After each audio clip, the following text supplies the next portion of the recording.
Paddock s'appelle aussi François Duvalier, un personnage contesté. Son portrait n'avait jamais été fait. Nous l'avons réalisé en ajoutant les unes aux autres les facettes qu'il a bien voulu nous montrer. Duvalier a 61 ans. Si ça dépend de lui, il régnera jusqu'à sa mort. C'est ce qu'on appelle un président à vie. Et cela se chante en créole. Parce que, voyez-vous, Haïti, c'est gentil. Président à vie, Duvalier, tout peuple à la mer. Président à vie, nous qui la joie le cœur, c'est pour réaliser. François Papa, Chita Chita, sous chaise ou point, peuple à la mer, n'a pas de problème, ça papa. Mais c'est bon Dieu qui voit au ballon. Mais c'est bon Dieu qui voit au ballon. Président à vie, Duvalier, tout peuple à la mer.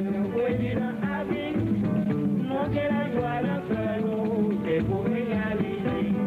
François Papa, Chita Chita, sous chaise ou point, peuple à la mer, n'a pas de problème, ça papa. À vie Duvalier, tout le temps. Président Duvalier, qui êtes-vous? C'est... Tout le monde sait qui est le président Duvalier. Et les dimensions de l'homme ont été projetées au-delà des frontières nationales. Avant d'être président de la République, j'avais déjà marqué dans l'histoire de ce pays. Et l'un intellectuel qui a consacré toute sa vie aux travaux de l'esprit et qui a écrit des œuvres pour l'éducation morale et spirituelle des générations contemporaines et celles à venir, croit avoir travaillé au bénéfice de la communauté haïtienne, bien avant de devenir président de la République. Combien d'heures par jour travaillez-vous? J'ai travaillé de 5 heures du matin jusqu'à 2 heures, 3 heures de l'autre matin. Alors, tous mes partisans et amis, n'est-ce pas, se sont inquiétés de cela et sont très, très fâchés contre leur président et leurs amis parce que je travaille trop. C'est ainsi que je suis. Je suis médecin, habitué à parcourir, à faire 8 heures de cheval par jour, traversant les plus hautes montagnes du pays pour apporter les soins médicaux aux braves paysans. Et ce sont ces braves paysans qui m'ont tenu bon compte et m'ont élu président de la République, puisque je ne pouvais pas être président de la République. Je n'avais pas d'argent, je n'ai dépensé pas un seul centime. Ce sont mes amis qui m'ont apporté de l'argent pendant la grande campagne historique de 1956-1957, la plus mouvementée, la plus dure de toute notre histoire nationale. C'est grâce au concours de ces paysans qui avaient reçu les soins médicaux de leurs médecins que j'ai pu accéder à la première magistrature de l'État le 22 septembre 1957. Il y a aujourd'hui 11 ans. Le président est marié. Il a 4 enfants. Mais il dort au palais, là, sur ce canapé. Et parfois tout habillé. C'est un homme seul et secret. Depuis 11 ans que je dirige les affaires de la République, je mange seul à cette table, seul. Tous les jours? Tous les jours, sans la présence d'aucun membre de ma famille, pour pouvoir continuer à réfléchir et à penser sur les affaires de la République. Mais vous ne quittez pas souvent le palais, je pense. Oh, très souvent, je quitte le palais, et surtout la nuit, pour pouvoir inspecter. Ah oui? J'ai une sorte de déformation mentale, il faut que j'inspecte les rues de Port-au-Prince pour voir si elles sont propres, en tant qu'officier d'hygiène publique de l'université d'Ann Arbor. Ça vous vient de votre ancien métier, ça? De mon ancien métier, c'est une déformation mentale chez moi. Et vous partez la nuit comme ça, seul, sans rien dire? Parfois, mon service de sécurité a beaucoup de peine à me retrouver. C'est là que je travaille le samedi et le dimanche, le soir, la nuit. Ce bureau qui est en face de nous, là... C'est le bureau qui est en face de vous. C'est le bureau où savait s'asseoir à cette table l'illustre président du Marseille estimé. dont vous avez été le ministre. J'étais le ministre du Travail et de la Santé publique. Sa photo est là, il regarde sa place. C'est intentionnellement que la chaise est tournée de ce côté-là. Cette chaise est tournée, c'est pour permettre à la secrétaire, n'est-ce pas, de taper sur le téléx. Le téléx, oui. Oui. Oui, Parce que je reçois constamment des câbles, n'est-ce pas, des quatre coins du monde, oui. de mes ambassadeurs qui se trouvent à l'extérieur. Quand Duvalier prend l'air, c'est toujours par surprise. Ici, il vient rendre hommage à un prédécesseur. L'histoire d'Haïti commence en 1804. Les Haïtiens étaient jusqu'alors des esclaves. Depuis cette date, ils sont indépendants, mais très pauvres. C'est parce que Duvalier est un dictateur, affirment les démocrates. Les démocrates ont la mémoire courte. Des présidents à vie, il y en a eu 7 avant celui-ci. La stèle est érigée par la mémoire de Jean-Jacques Dessalines, Ah oui. le grand fondateur de la patrie haïtienne. Et qui a été assassiné ici, Il a été assassiné ici, là, à cette place. Comment s'appelle ce lieu? Oui, c'est le Pont Rouge. Pont Rouge. Le Pont Rouge. Pont Rouge. Et par qui a-t-il été Il a assassiné? été assassiné par ses adversaires, n'est-ce pas? C'est une menace qui a souvent plané sur les présidents. Oui, c'est ça. Le président doit toujours prendre ses responsabilités. Oui, Il doit être un homme dans toute l'acception du terme. oui, certainement. Si vous avez peur, ne soyez pas chef d'État. Ce qui est arrivé à Dessalines, est-ce que vous avez craint parfois que ça vous arrive à vous-même? Non, puisque vous l'avez vu, le peuple c'est moi et je suis le peuple. Mais alors, un fou peut bien sortir et faire feu sur le président de la République. Effectivement. Oui, parce que c'est le job. C'est le job des fous. C'est le job des fous.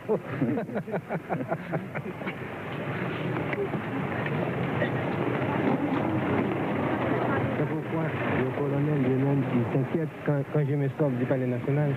Il s'inquiète.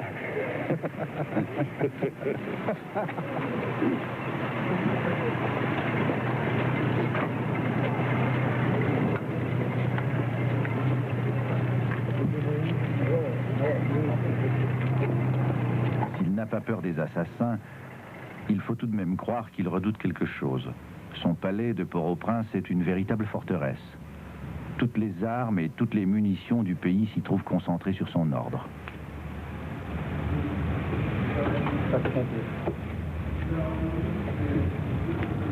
Épicure a dit « On ne peut pas gouverner par la crainte sans craindre soi-même ». Qui sont les ennemis de Duvalier? De quoi a-t-il peur? Il y a contre lui un complot permanent, de l'intérieur comme de l'extérieur.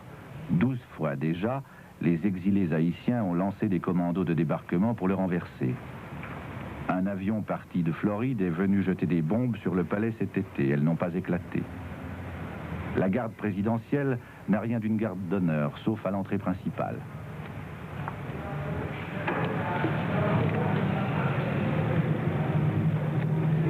Un énorme tonton Macoute veille devant le bureau du président. On ne voit jamais l'armée. Il n'a pas confiance en elle. On dit qu'il n'a confiance en personne. Les gens qu'il paye pour le protéger se surveillent entre eux, s'épient, se contrôlent. Tout le monde a peur de tout le monde, jusqu'au seuil de la porte derrière laquelle il travaille. Est-ce que le peuple vous aime, président Duvalier? Le peuple me l'a rendu, puisque, pour reprendre ce que je viens de vous dire au début, je n'avais pas d'argent et j'avais toutes les forces réactionnaires contre moi.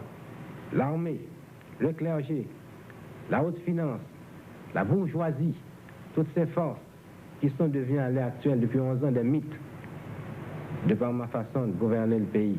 Toutes ces forces d'argent, toutes ces forces étaient contre moi. Je suis venu avec mon bulletin de vote, le paysan, le peuple, les 4/5 de la nation, m'ont élu président de la République en face de toutes ces forces. C'est même une légende, mais une légende qui s'explique aisément parce que la nation vraie, c'est dans le peuple.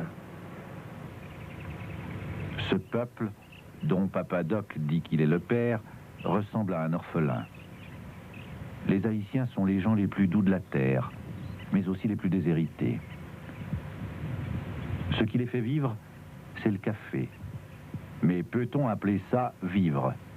Il n'y a pas d'industrie, presque pas de route. Les gens vont pieds nus. Un Haïtien gagne en moyenne 150 francs par an, quand il les gagne. À tous les stades, c'est le plus bas niveau de l'hémisphère. Duvalier a chassé les Américains pour être plus libre. Il a remis la minorité mulâtre à sa place en supprimant ses anciens privilèges. Ça n'a rien changé.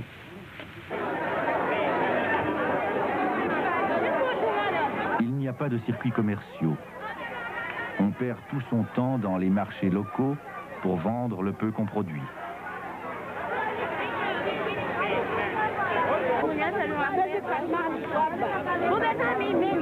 Les marchandises qu'on échange sont strictement de subsistance. Elles mettent toujours en jeu de très petites quantités.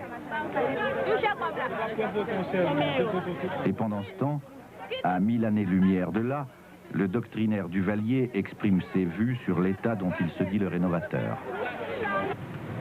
Ma conception idéale de l'État, c'est de réaliser le plus grand bien au plus grand nombre. Et pour réaliser le plus grand bien au plus grand nombre, il faut chercher parmi ce plus grand nombre les plus capables. Dans la conception duvalieriste, les plus capables sont ceux que le maître s'est choisi. Ils peuvent attendre des heures avant qu'on les appelle en consultation.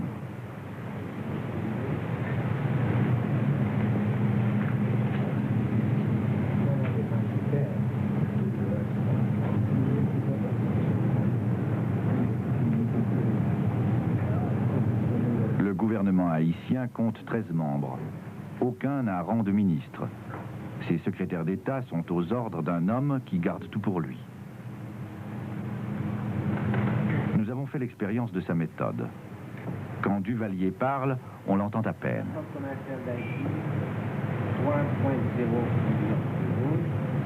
La Banque populaire colombo-haïtienne, 1,0 million d'euros, soit...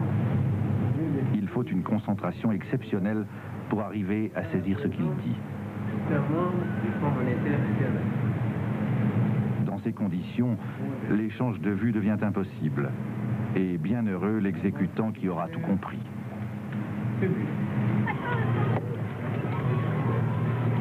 Le paradoxe chez cet homme vient du déphasage entre les vues qu'il exprime et la réalité telle qu'elle est.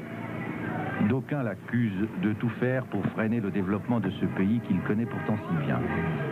Son premier souci, disent-ils, c'est de garder le pouvoir, et c'est à quoi il travaille. Le reste n'est que verbalisme.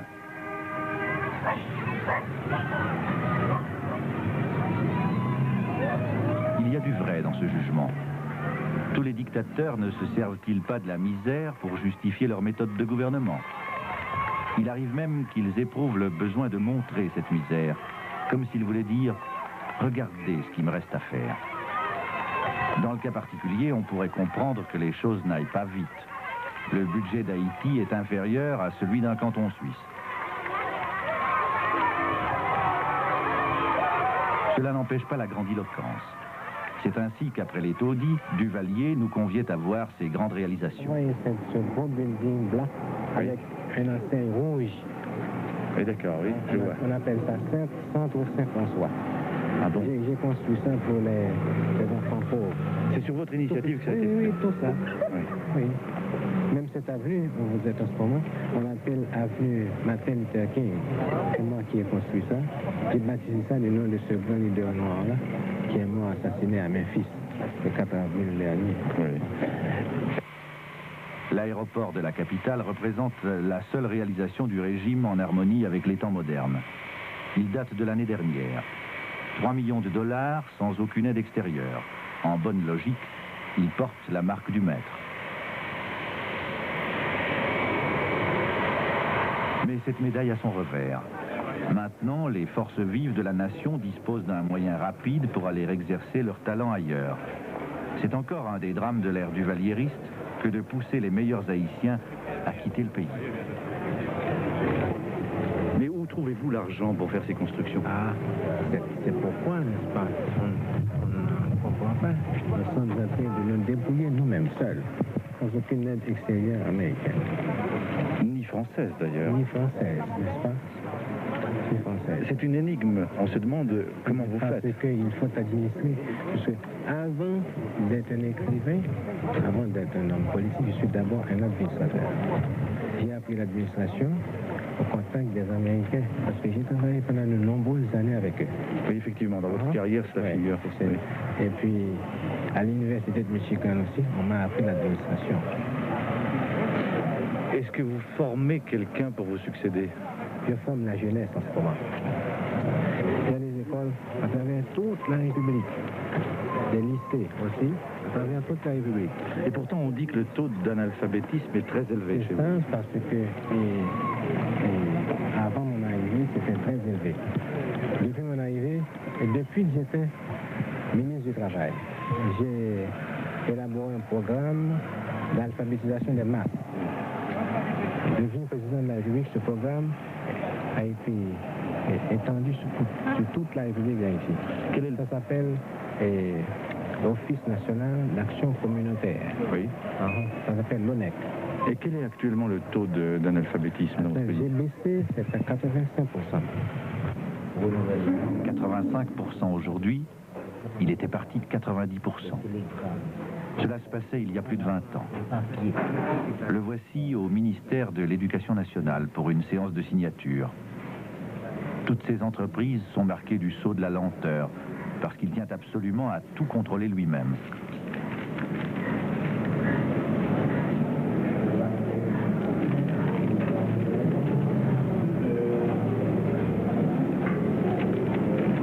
Aucun de ces actes ne saurait se passer de déploiement de force. Il y a toujours autour de sa personne un impressionnant rideau de protection. Les voici, les fameux tontons macoutes de Duvalier. Il s'agit d'une milice populaire qu'il a créée le lendemain de son accession au pouvoir. Elle se substitue à l'armée, à la police. On reconnaît les tontons macoutes à leurs lunettes noires et aux revolvers émergeant des ceintures. Ils sont omniprésents. Leur nom veut dire croque-mitaine en créole. Ce sont des exécuteurs, des dénonciateurs, des tortionnaires. Le fer de lance du régime.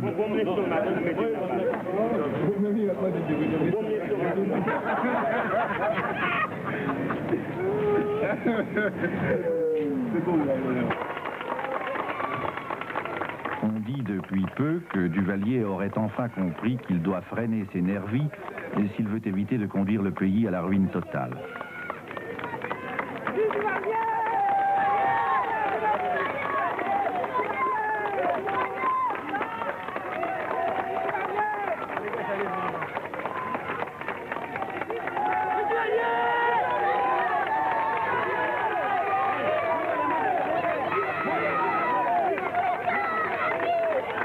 Il y a en effet un début d'apaisement en Haïti. Et c'est peut-être à quoi le peuple applaudit. Pour Duvalier, cette interprétation est sans doute un grossier mensonge. Selon lui, seule sa doctrine explique que les choses aillent un peu moins mal. Il m'a déclaré sereinement, nous voici au terme de la première phase du renouveau national. Dès maintenant, nous inaugurons le grand démarrage économique. Le duvalierisme va transformer chaque Haïtien en un consommateur. S'il pouvait dire vrai. Mais les chiffres sont là, qui démentent ses prévisions. Au rythme où vont les choses, Haïti ne peut émerger du sous-développement avant longtemps. Duvalier rebute encore trop les investisseurs étrangers. Voici maintenant une nouvelle facette du personnage. Nous sommes sur un chantier qu'il est venu visiter. Aurait-il fait ce geste si notre caméra n'avait pas été là?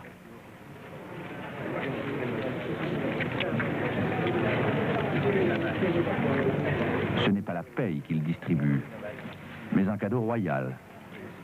Un seul de ces billets représente le quart du revenu annuel moyen d'un Haïtien.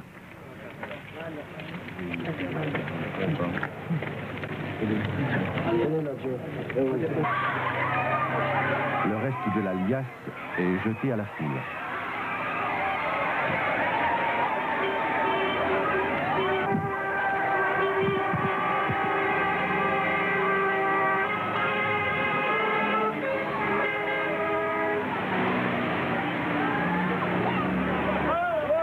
Le 22 juin drôle. Hein. Le 22 juin, c'est la présidence à vie. Oui. Il semble qu'il y ait une répétition du 22 dans votre carrière. C'est mon chiffre mystique, n'est-ce pas? Ça revient. Même pendant ma vie révolutionnaire, chaque fois qu'il y a une chose, c'est toujours un 22. Un 22, c'est Même exact. révolutionnaire. Est-ce qu'il y a cependant des exceptions? Hein? Excellence. Est-ce qu'il y a des exceptions? Est-ce qu'il y a des fois que ce n'est pas un 22? Non, c'est toujours un 22. Toujours un 22. Et c'est ainsi que la roue tourne en Haïti. Pour l'heure, à part le café et le rhum, les seules rentrées comptabilisables viennent du casino de Port-au-Prince. L'établissement est sous contrôle direct du président de la République. Il fonctionne selon une formule inédite. Sa direction paye les joueurs pour qu'ils jouent. Cela paraît incroyable, mais c'est comme ça que l'argent rentre.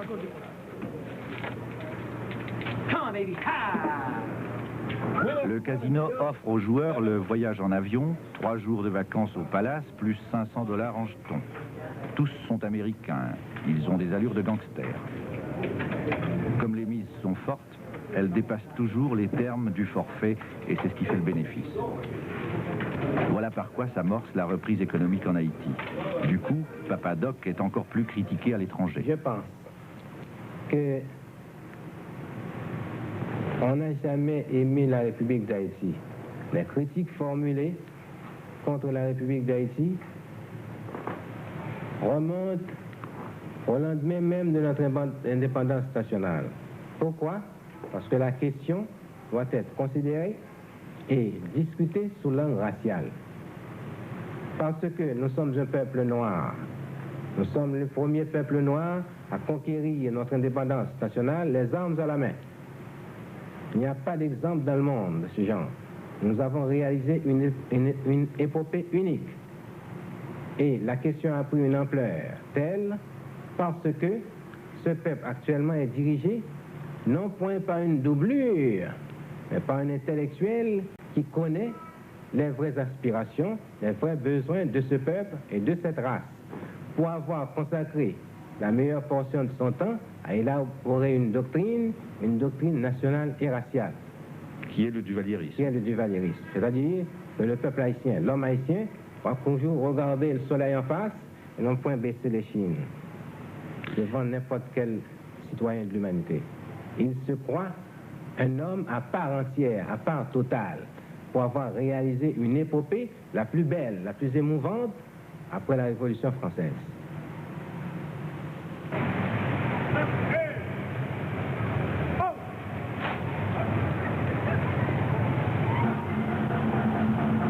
Duvalier a raison sur un point, c'est quand il dit « Je ne suis pas une doublure ».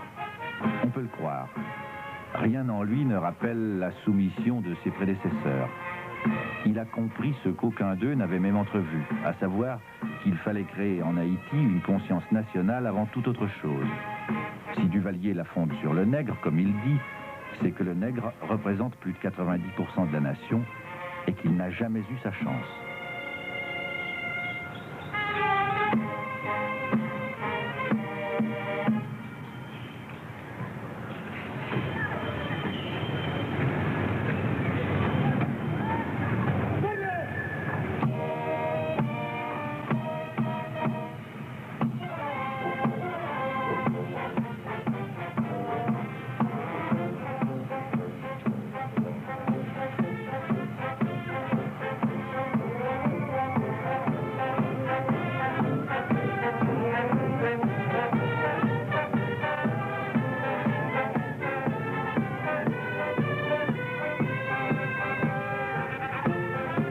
Malheureusement, après 11 années de pouvoir, le duvalierisme n'a pas concrétisé ses promesses. On en reste au stade des mots. Et Duvalier passe non sans raison pour un puissant démagogue. La démocratie, pourtant, n'arrangerait rien. Il faudrait d'abord que les gens sachent lire pour qu'elle fonctionne. En attendant, le président apparaît surtout comme l'ordonnateur d'un spectacle tragicomique. En fait, il incarne tout bonnement une forme un peu plus calamiteuse de la fatalité inhérente aux pays sous-développés.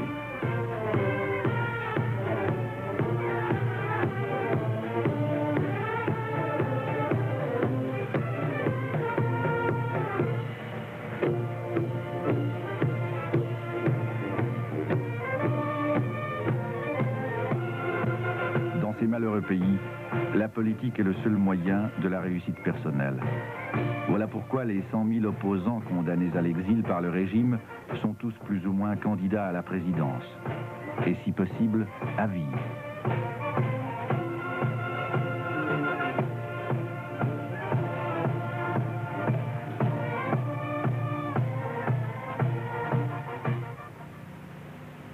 La Révolution vous assure que notre connaissance de Bois Caïman nous donne des pouvoirs pour vous protéger du mal. On parle de prisonniers politiques dans les prisons de la République d'Haïti. J'ai demandé moi-même à la Croix-Rouge internationale de Genève de venir faire une enquête en Haïti. Ils m'ont interrogé. Les accusations ont été portées contre la République d'Haïti sur 1758 violations de droits humains, alors que presque tous les membres des Nations Unies peuvent bien être accusés de violations de droits humains, et surtout les grandes démocraties de l'Europe et de l'hémisphère occidental. Je crois, en tant que sociologue, en tant que folkloriste, en tant qu'anthropologue, en tant qu'historien, pour avoir étudié les doctrines et les philosophies du nouveau et de l'ancien continent, que ces attaques sont étroitement liées à un problème racial. Notre doc qui était au Palais national à Genève, que votre nom soit sanctifié. Ne pardonnez pas les défaits de l'occupation et laissez-les souffrir en affliction. Empoisonnez-les de l'occupation. Ne les délivrez pas du mal.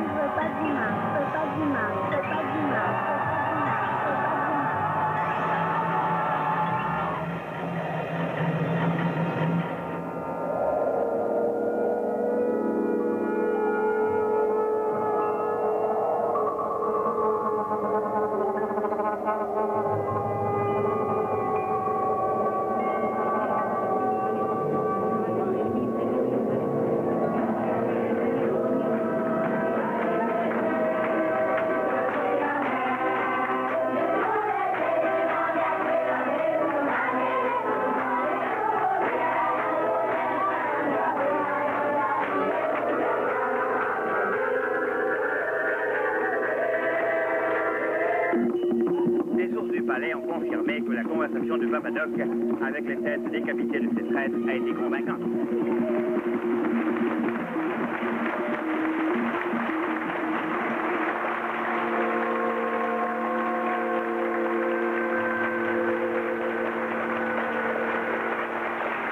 J'espère qu'au cours de cette grande conférence, on arrivera à une nouvelle déclaration des droits de l'homme pour l'humanité ce soir.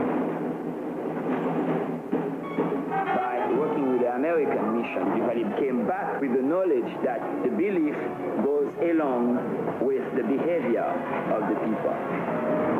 And that's how he got the people believing him as, and not only that he was involved in spiritism, he was dealing with the spirits of the other, of cosmic spirits, you know, in the cosmos, but also he was dealing with people who believe strongly in voodoo, and he had them for helpers. Nous saluons le porte-parole du département d'État qui a déclaré au commandant des marines que la façon la plus adéquate d'appuyer les objectifs nord-américains en Haïti est d'aider à maintenir Duvalier au pouvoir.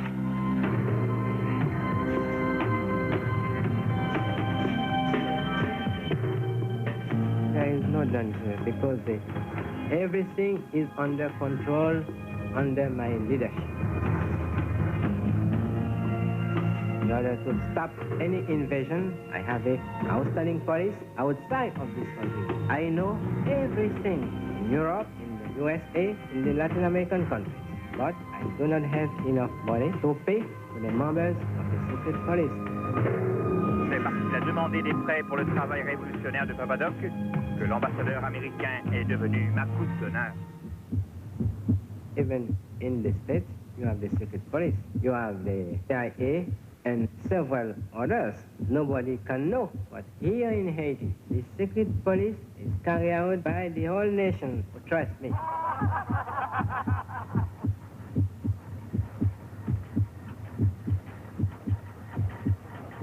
because we have Cuba before us. We have to be careful.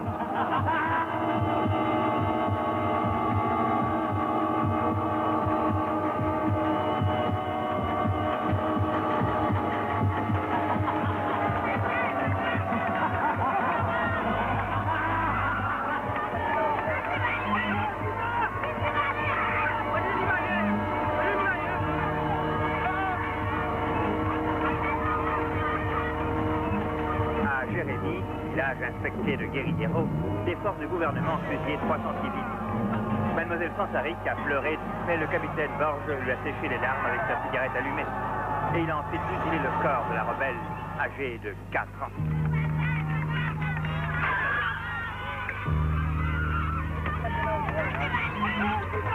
If they want to let the leader of the nation working hard, if we do not have armed invasions, if we do not have that, the future of Haiti will be a wonderful future under my leadership.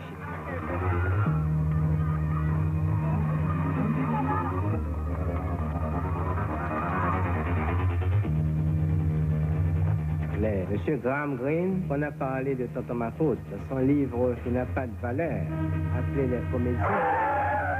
Ceci faisait l'objet de conspirations internationales politiques contre la première république noire indépendante du monde. La presse internationale qui écrivent ainsi doivent savoir que les volontaires de la sécurité nationale, ci-devant miliciens, et qu'ils appellent Tonton Macoute, qui a été créé par le président de la République,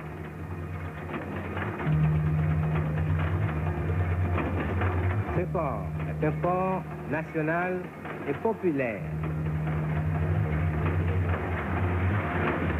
On a l'impression que parmi tous les peuples de la terre, la République d'Haïti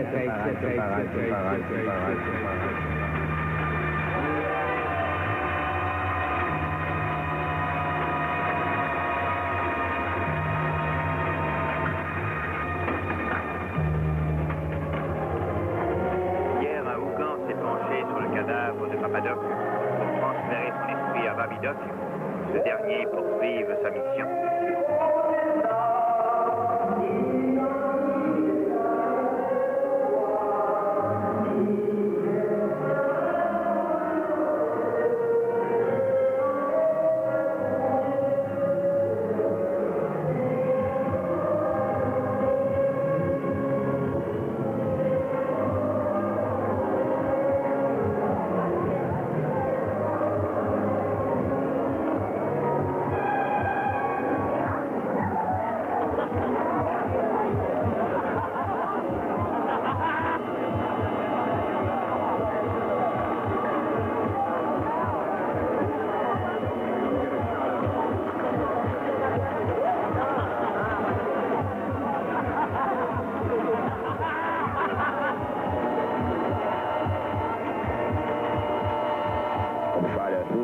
For 14 years, he came to a certain peace when he died. Therefore, he gave Jean-Claude a strong and beautiful power. That's the God of war. 10 years from now, you will not recognize Haiti.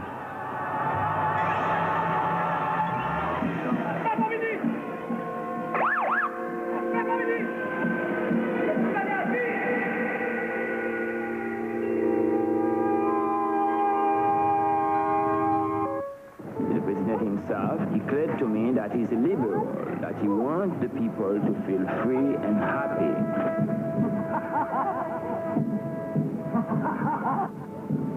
Reagan's victory was a success of Duvalier's regime. They were upset with Carter's human rights.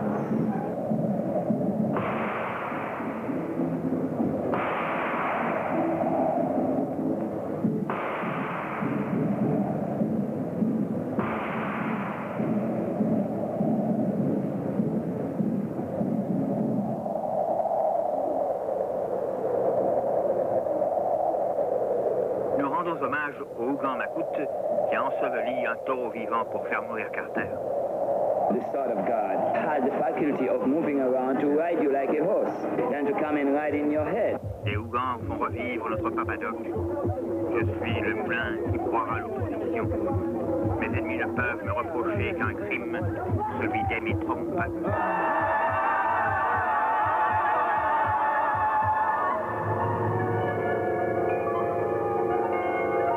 Ne pas faire la magie que pour nous arriver détruire monde. Nous devons chercher le mieux-être de tous. Alors pour chercher le mieux-être de tous, il faut que ou toujours faire travail ou très bien, de manière pour l'État pas obligé pour rentrer dans la question comme ça.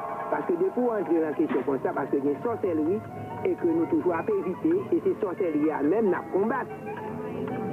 It's his job. They search for that. They receive money for that.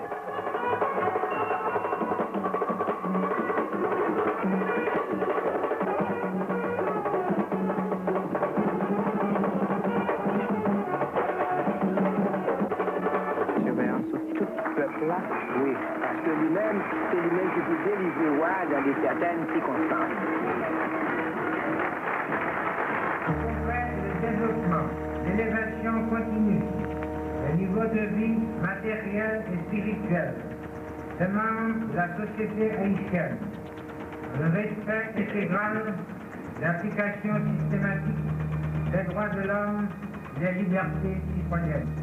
C'est donc la base de coopération mon gouvernement de d'intensifier les liens étroits à ses amis partenaires traditionnels. Le démarrage économique de la nation, vous avez construit la discipline, tout cela investit le présent du poids de l'avenir prometteur.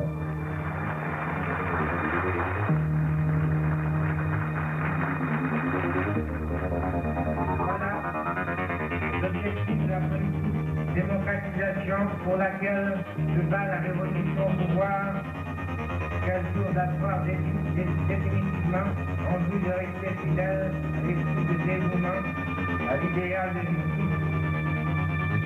Donc vous avez fait monde cet itinéraire d'épopée qui forme une politique démocratique.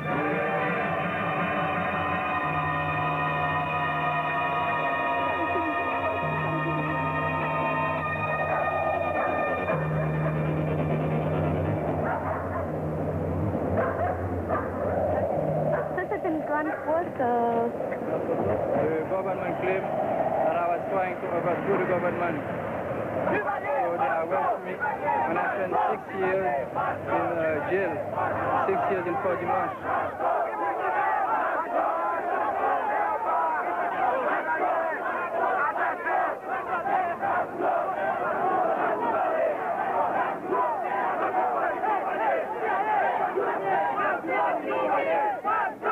À conséquence de ce lieu, les Américains offrirent asile à Patrick s'il s'accusait d'un crime qu'il n'avait pas commis.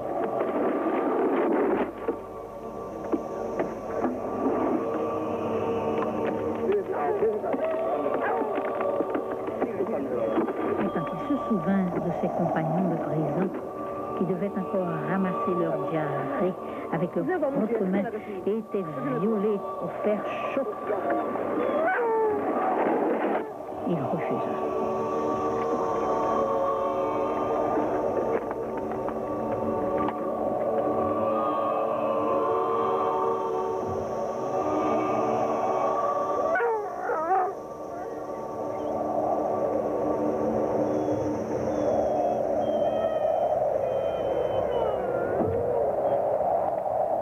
Communists, they can be in the jail. With the communists? I think you can understand me. But let me tell you something. We are very friendly people here.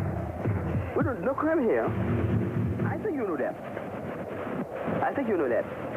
No crime here. We are very friendly people. If there's no crime here, what's the problem? The so bad thing about Haiti. Au meeting pour les droits de l'homme auquel assistaient les diplomates occidentaux, l'ordre a été rétabli par 60 macoutes qui ont dû frapper les parents. Reagan a fait l'éloge de la coopération multiforme de Duvalier. Les États-Unis, la surveillance, des autres. C'est cool. Comme les chefs là, qui ont un grade dans la tête, et pour le prince, il y a un conflit qui a la tête. Il va directement. Il va tout le monde au pouvoir à faire sous l'ordre de sécurité, sur la religion.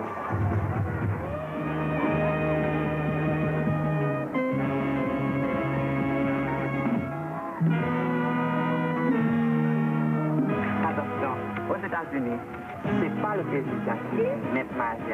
Ce qui va pour le président ici, pas qu'on a magie. Mais tant que magie gouverne le monde, tout chef, tout le monde qui tête de un pays, il est obligé de servir de magie. Il est capable de gouverner puisque magie gouverne. Magie gouverne. Haïti a marché vers le progrès, dans l'unité, la paix, pour vivre. Le soleil là, éclairé pour tout le monde. Mardi gras, n'a pas les amuser.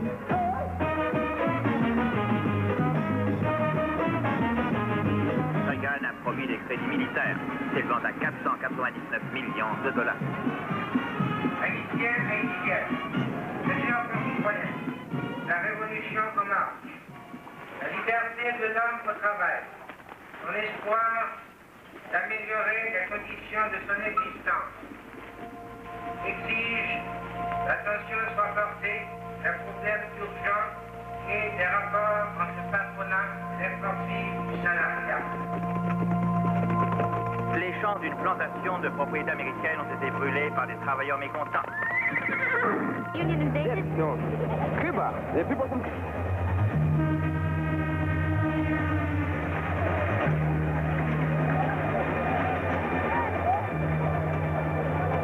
Les sources patriotiques ont dû défendre la sécurité nationale en réduisant au silence les plaintes d'une femme enceinte avec des coups de pied qui ont malheureusement fini par la faire avorter.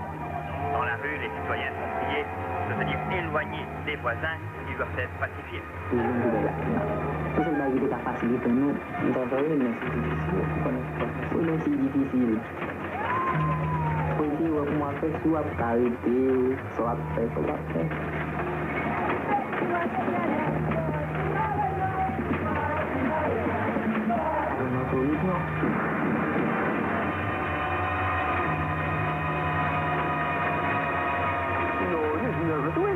Come on, we are just 20 people.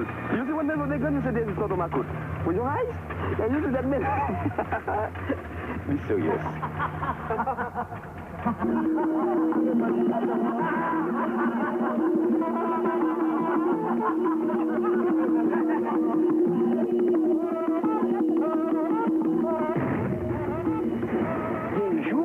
Pour faire magie blanc, il y a un jour pour faire magie noire. Alors, nous qui veut faire partie ensemble avec nous, nous toujours prenons précaution avec ça.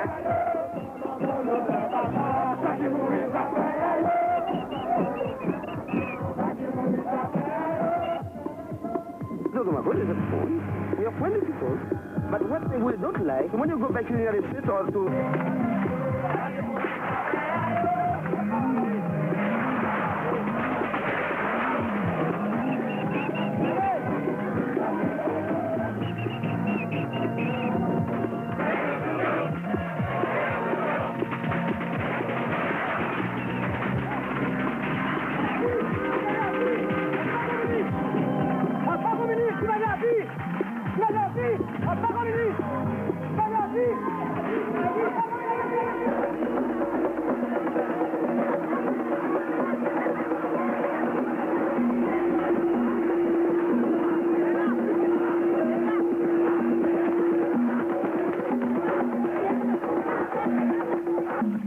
Reagan t'a sauvé de la justice, qui devait te punir pour tes crimes atroces.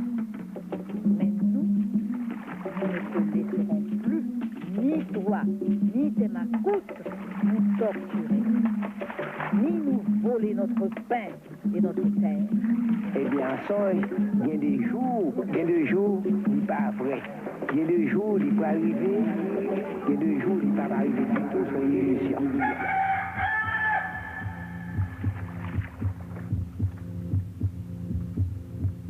Les hordes réclamant la justice sociale et économique sont en train d'enflammer la terre. Mais l'ordre sera restauré avec l'aide militaire envoyée à nos nouveaux leaders par Reagan afin de nous aider à créer l'image brillante d'un plan économique exemplaire pour notre région.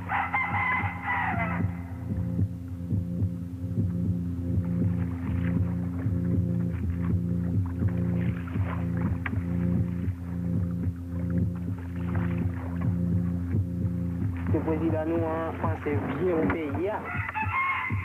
Nous avons pensé de bien, mon Dieu, toujours pour plaisir dans ça. Tout à la bonne solution, tout à ça.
De tous ceux qui se veulent dignes d'être les descendants des preux de 1804.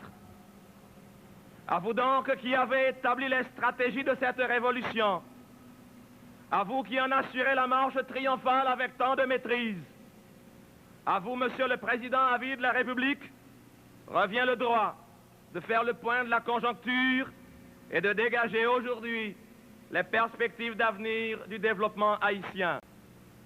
Fidèle et fervent comme nos ancêtres des premiers temps de la conquête nationale, le peuple de la nouvelle Haïti, dans un même élan d'enthousiasme, s'apprête à écouter la voix du maître d'œuvre.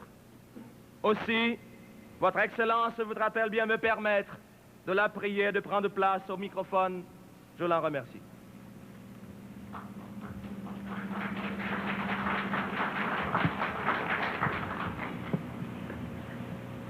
Concitoyens et concitoyennes, je me retrouve à cette tribune traditionnelle du 2 janvier, non seulement grandi dans la ferveur du culte des aïeux, mais surtout le verbe dynamisé par le vaste et irrésistible courant des accélérations successives imprimées par l'histoire de notre société pendant bientôt 2 siècles à l'émergence des républiques postcoloniales.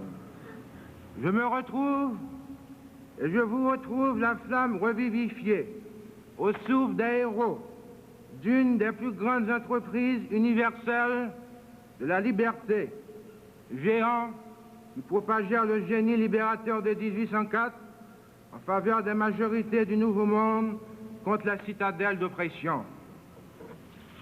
Et parce que nous sommes, vous et moi, les héritiers légitimes de ces bâtisseurs de civilisations caraïbes et américaines, d'égalité et de justice, il est légitime que la réflexion et le discours politique du jour revendiquent notre noblesse et notre fierté d'avoir aujourd'hui accentué l'enrichissement du patrimoine avec le nouvel armement stratégique des batailles de la paix.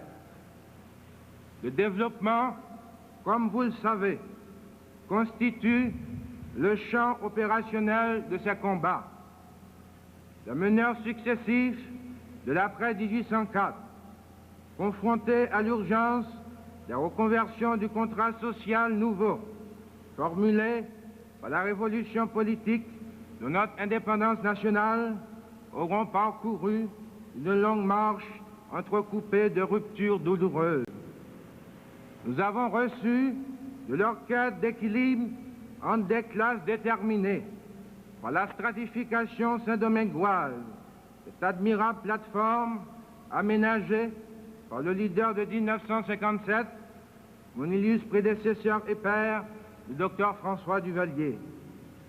Prenant appui sur ce support de l'unité nationale, nous avons donné le branle à notre révolution économique, ensemble de propositions et d'entreprises efficientes pour conduire la communauté dessalinienne au terme de son destin de grandeur. L'histoire de la première décennie de mon leadership retiendra, avec les masses et les élites haïtiennes, que la mise sur rail de cette stratégie est effectuée dans le dialogue démocratique, y ajoutant le plus souvent possible des concertations d'homme à homme sur le terrain de l'arrière-pays pour motiver et mobiliser au profit de la grande croisade du développement les couches jadis les moins sollicitées. La tribune de la coordination et de l'information a connu un remarquable effort de croissance et d'amélioration qui vient de culminer après la modernisation du journal Le Nouveau Monde et l'implantation de la radio nationale avec la mise en onde de la télévision nationale. Et cette politique d'équipement de l'information s'est également préoccupée de la qualification des cadres dont plusieurs se sont recyclés ou spécialisés dans des centres étrangers technologiquement plus avancés. J'éprouve la plus grande fierté de pouvoir clamer à la face du monde que les médias gouvernementaux ne se sont jamais écartés de la noble et patriotique mission de véhiculer la seule thématique susceptible d'enrichir la formation spirituelle, morale et culturelle de l'homme haïtien dans le respect rigoureux de son identité, de sa dignité et de son rêve de développement.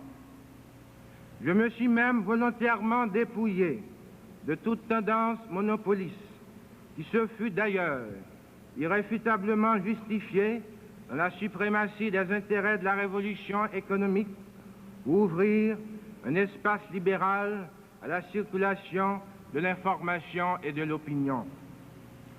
J'en espérais, et j'en espère encore, une concertation féconde des intelligences et des talents autour des objectifs essentiels de l'avenir en construction, l'exploitation fructifiante, la critique objective et de l'autocritique honnête au profit de la réflexion quotidienne et collective sur la réalité nationale. Et mon espoir se raffermit de la certitude d'avoir récemment indiqué la voie de la grandeur par l'exemple et la leçon. Je continuerai, Haïtiens mes frères, à stimuler l'épanouissement progressif de notre démocratie avec la participation des catégories intellectuelles comme moi, motivées aux entreprises de promotion économique de la majorité et de la société tout entière. Le libéralisme gouvernemental génère et procède de notre remarquable politique de paix et d'harmonie. Au département de l'Intérieur et de la Défense nationale, où fonctionne chaque jour les mécanismes de sécurité des personnes, des biens et du territoire, des cadres conscientisés veillent scrupuleusement sur le maintien rigoureux des conditions de cette paix. Ils en auront garanti l'existence, le renforcement par une approche souple et flexible des activités du corps social, laquelle se révèle suffisamment intelligente pour désamorcer les tendances les moins caractérisées aux antagonismes futiles. Toute cette stratégie implique, bien entendu, une étroite participation à la politique gouvernementale de décentralisation avec un programme systématique de réhabilitation des communes et municipalités de 9 départements géographiques de la République. Nous avons atteint à ce carrefour de 2 décennies hautement significatives le moment historique de la grande combite pour une accélération percutante de la révolution économique. En effet, chers concitoyens, l'œuvre grandiose en gestation nécessite non seulement l'ordre, la paix, la stabilité, le nationalisme éclairé, la confiance réciproque entre les diverses composantes de la communauté nationale, mais encore, et ceci découle de cela, la mise en œuvre d'une politique économique et sociale réaliste. Par ainsi, se définit et s'impose le rôle du pouvoir politique en tant que gestionnaire et coordonnateur des activités de tous les secteurs. Les choix et les priorités retenues par mon gouvernement participent de tous les aspects de la vie nationale. Les objectifs majeurs poursuivis durant l'exercice écoulé visaient à garantir la suffisance alimentaire, à réduire le déficit de la balance commerciale, à améliorer les revenus des masses urbaines et rurales, à stabiliser les prix intérieurs des biens essentiels et à contenir l'inflation. Cette nomenclature non exhaustive situe ma philosophie politique de régénération progressive et certaine de l'homme haïtien. Et les pouvoirs publics se sont dotés des moyens qui permettent d'en projeter la vision sur la réalité. Des mesures pertinentes ont porté sur la fiscalité, les prix, le crédit et la dépense publique. Avec l'exercice 1979-1980, mon gouvernement franchit un nouveau seuil et accède à un nouveau palier dans la lutte contre le sous-développement.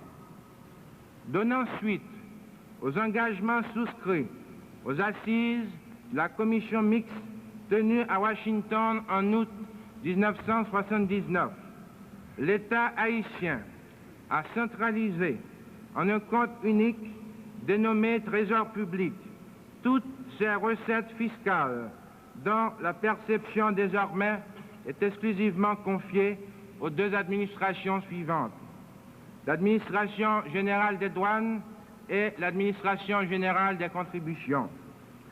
Du même coup, sont rentrées dans le trésor public pour être redistribuées après comptabilisation toutes les recettes affectées auparavant à d'autres fins.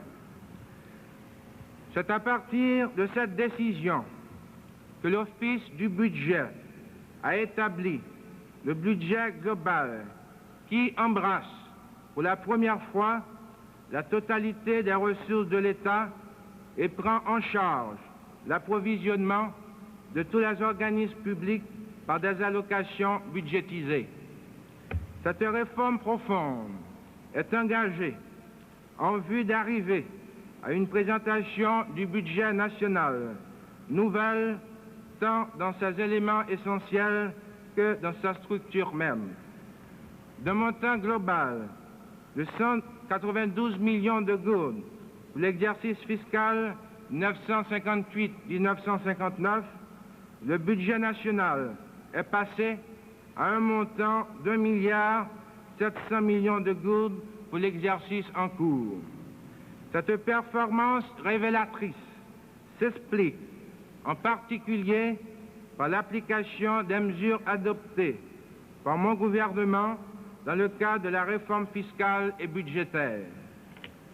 Celle-ci s'est attachée principalement à l'amélioration des structures budgétaires afin d'adopter une classification fonctionnelle devant déboucher sur une programmation et une distribution rationnelle des recettes et des dépenses publiques.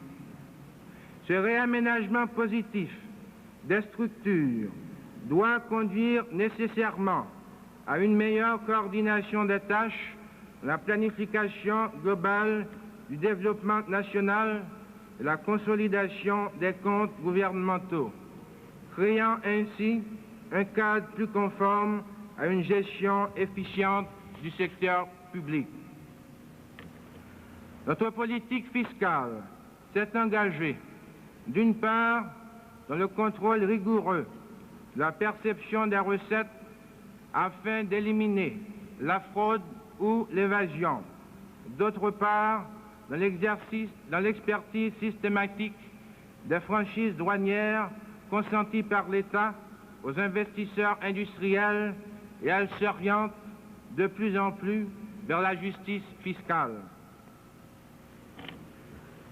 Pour la première fois dans l'histoire financière de notre pays, les recettes et les dépenses réelles de l'État ont pu être déterminées avec exactitude et les prévisions de rentrée budgétaire ont été dépassées.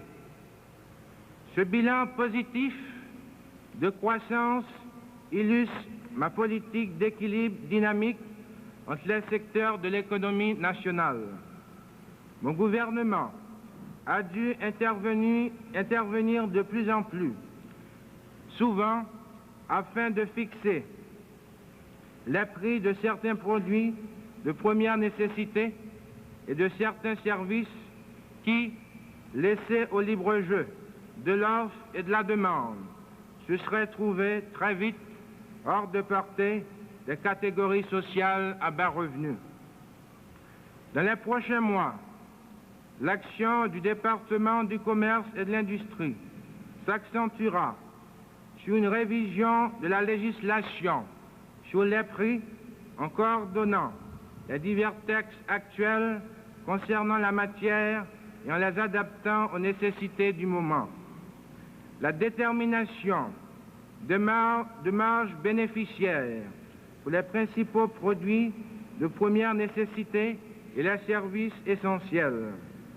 Une réorganisation qualitative et quantitative du service d'inspection des comptoirs de produits de consommation. L'expérimentation de magasins pilotes qui seront installés dans les zones d'habitat des catégories sociales les plus défavorisées et qui auront pour but de mettre à leur portée des produits courants à bas prix.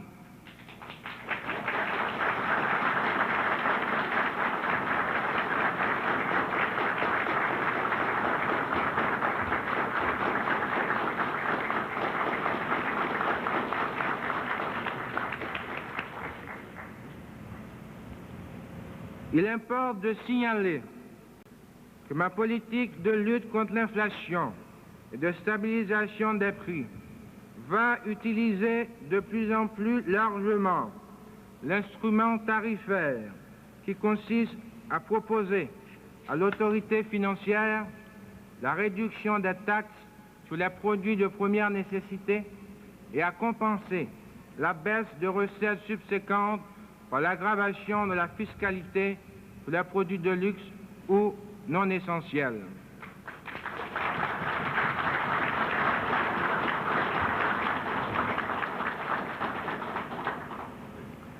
Et pour absorber le plus que possible le méfait de l'inflation importée, j'ai prescrit et obtenu que l'extension des opérations de crédit à moyen et long terme, leur orientation privilégiée vers les secteurs productifs de l'agriculture et de l'industrie provoque une relance certaine et substantielle de l'économie nationale.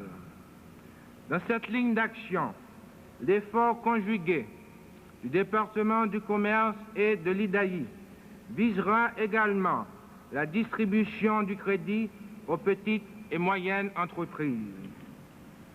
Il convient de souligner la création et l'organisation de la Banque centrale et de la Banque nationale de crédit en lieu et place de l'ancienne Banque nationale de la République d'Haïti. Le pouvoir monétaire que détient la Banque centrale par sa fonction de création de la monnaie obligatoire consiste à faire en sorte que notre économie soit correctement irriguée en moyens de paiement pour ne pas gêner les transactions des entreprises et des particuliers, ni provoquer de récession ou de tensions inflationnistes. En liaison avec les pouvoirs publics, la Banque centrale doit sauvegarder la valeur de la monnaie nationale en adaptant sa création à nos besoins économiques. En définitive, nous voulons que la Banque centrale soit étroitement associée à la politique nationale du développement économique et social. L'expansion de l'industrie se développe dans le cadre de la loi sur les industries nouvelles qui stimule l'investissement par l'octroi d'avantages fiscaux et douaniers. Des entreprises de sous-traitance représentant un investissement global de 5 millions de dollars et génératrices de 3 500 emplois nouveaux se sont installés au cours de l'année écoulée. Ce résultat s'amplifiera dans les prochains mois grâce à l'action de l'ONAPI, devenue récemment fonctionnelle et qui ne tardera pas à atteindre son véritable rythme de croisière du fait de la mise en place récente de ses organes de direction. Les bénéfices de cette politique se traduisent en chiffres dont l'éloquence se passe de commentaires. Cependant, cette croissance plus que significative ne doit pas faire oublier la persistance de certains déséquilibres structurels et la tendance déficitaire de la balance commerciale. L'un des coefficients de nos échanges extérieurs au cours des 5 dernières années a été en effet le déséquilibre de plus en plus marqué entre nos importations et nos exportations. Tandis que les prix des produits importés ont suivi le mouvement inflationniste ascensionnel, les produits exportés ont vu leur prix stagner quand ils n'ont pas carrément reculé.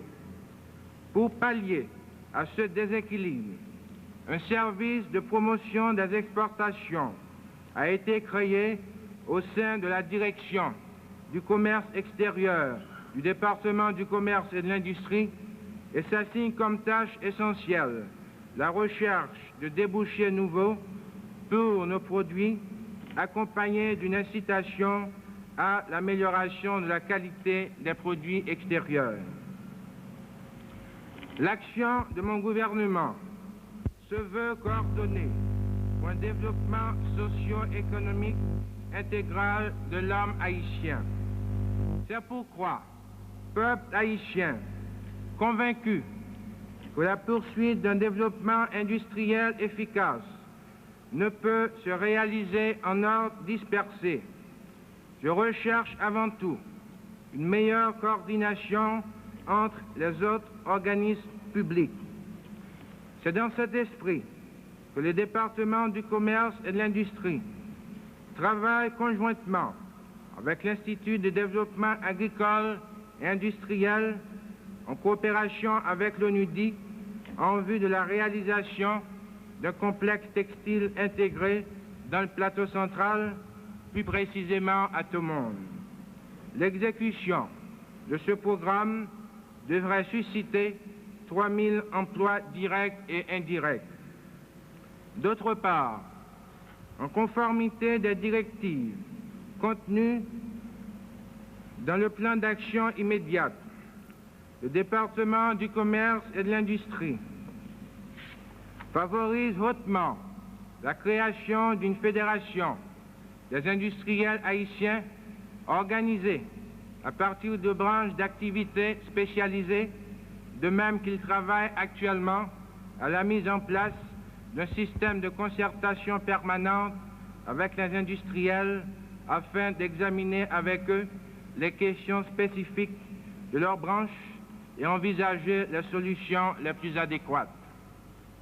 Et le dialogue avec les agences de coopération externe, la concertation avec le secteur privé s'approfondissent intelligent, prospectif et axé sur notre réel.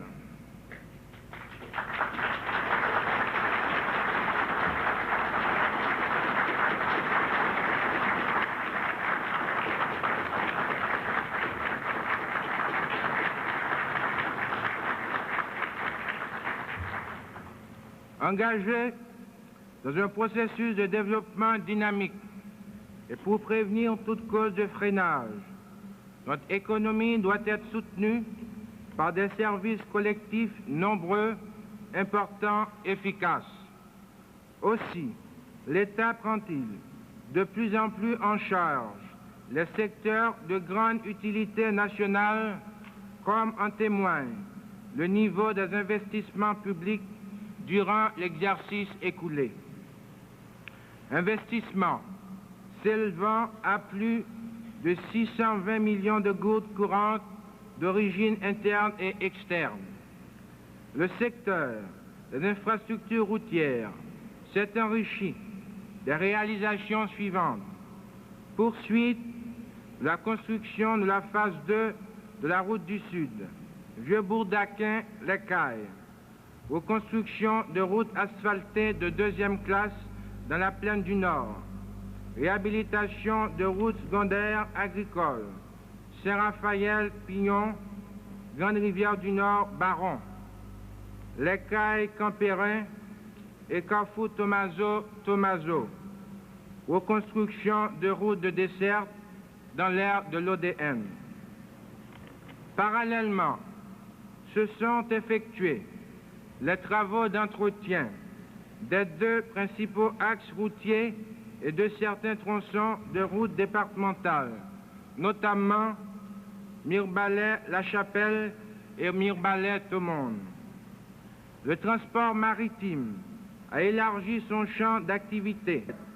Achèvement de la reconstruction de l'ancien wharf de Port-au-Prince, construction de 3 ports de cabotage à Port-de-Paix, Port-au-Prince et Jérémie, soit par des études de réalisation prochaine, études du port du Cap Haïtien, études de l'installation d'aide à la navigation, phares et balises pour tout le pays. À l'actif du transport aérien doivent être retenus les importants travaux exécutés à l'aéroport international François Duvalier de Port-au-Prince, l'extension de 2000 pieds de la piste d'atterrissage lui permettant de recevoir les plus gros types d'avions, l'agrandissement du complexe d'accueil et de l'aire de parking pour avions, l'augmentation de la capacité des entrepôts constituent autant d'interventions heureuses. Allant de pair avec ces travaux, des stages d'entraînement ont familiarisé tout le personnel avec les moyens de lutte contre l'incendie. Ajoutons-y la formation de 20 nouveaux opérateurs radio, un financement de près de 120 millions de gourdes de ressources tant internes qu'externes a été affecté à ce sous-secteur.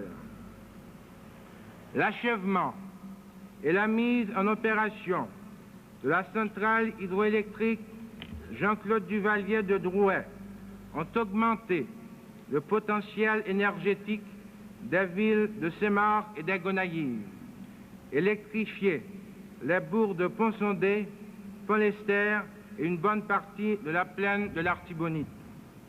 Du même coup, les pompes d'irrigation de Déronville ont bénéficié d'une source d'énergie stable et peu coûteuse.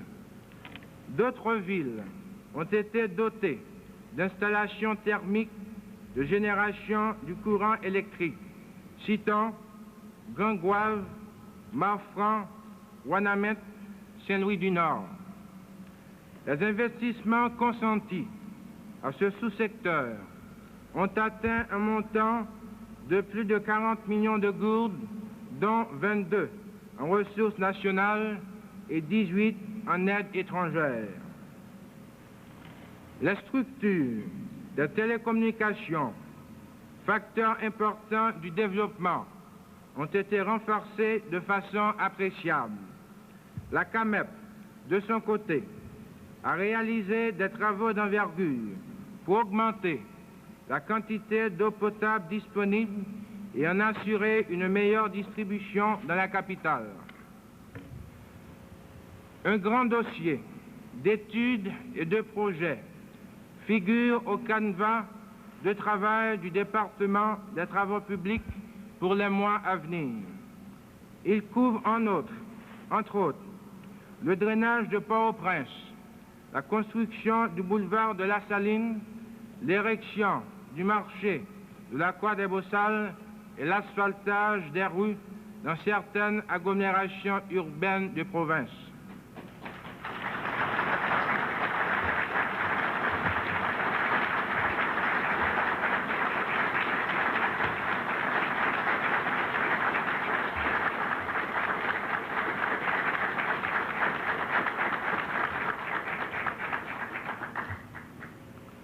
Cette politique de l'environnement s'est étendue à l'encadrement des conseils communautaires afin d'en stimuler la créativité dans l'aménagement de leur milieu et la production toujours plus élargie de biens d'usage et de consommation. Peuple haïtien, si, dans mon message du 22 septembre 1979, j'ai accordé une place prépondérante au secteur agricole, c'est parce que je demeure convaincu que la performance enregistrée jusqu'ici dans ce domaine n'accède pas encore à la vitesse de croisière de l'économie nationale. Le bilan des activités du département de l'agriculture, des ressources naturelles et du développement rural atteste sans doute d'une dynamique axée sur la promotion de la classe paysanne.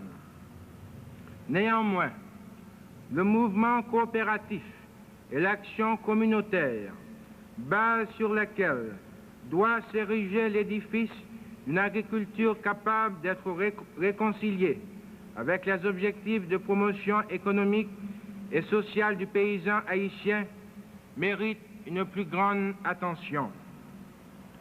L'insertion de nos planteurs dans le courant de la modernité, compte tenu de notre régime foncier, ne peut être réalisée en dehors des structures d'organisation coopérative ou paracoopérative, seules aptes à conditionner la formation des leaders, l'introduction massive et harmonieuse des technologies améliorées au moindre coût, ainsi que la planification de la production et de la commercialisation.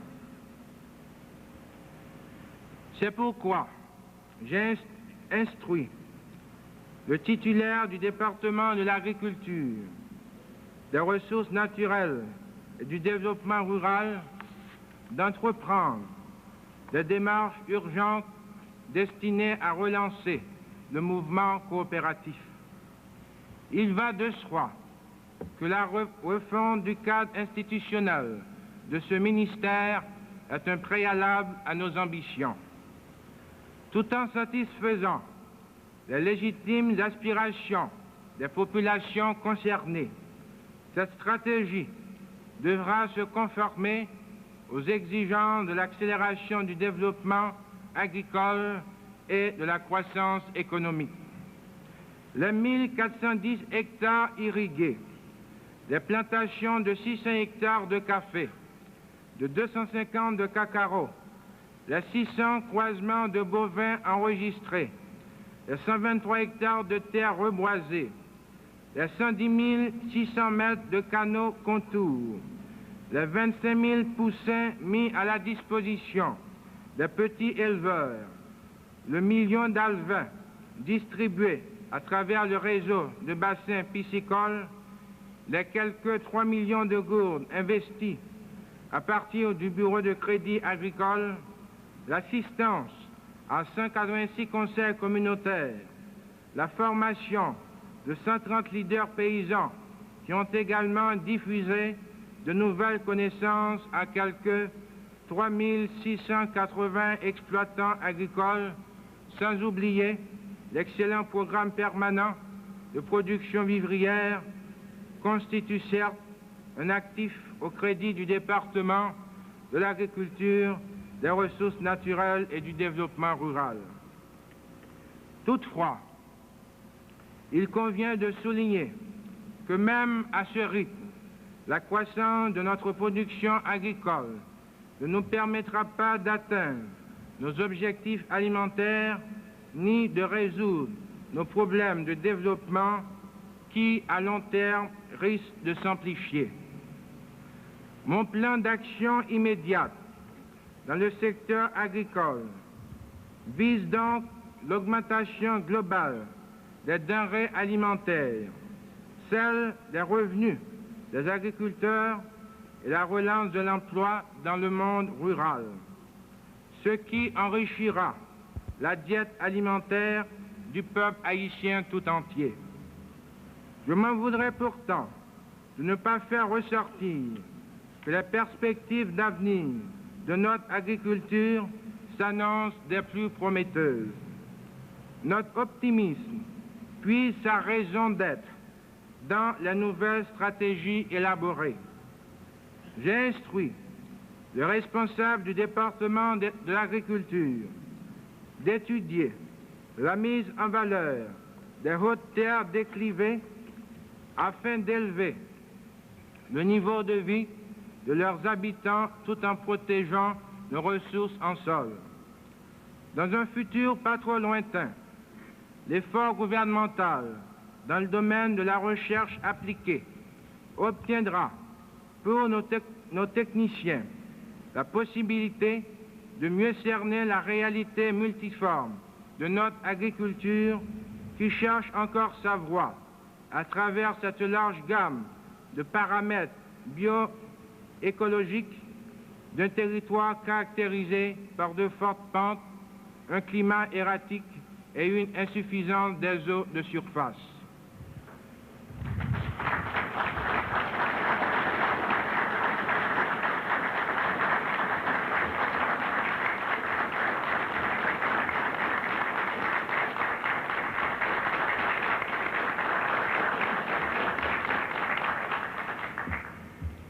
Dans le cadre de la révolution économique engagée sur différents fronts par le gouvernement de la République, nos espoirs pour un lendemain meilleur se fondent aussi sur la promotion de l'industrie minière et l'exploitation rationnelle de nos ressources énergétiques.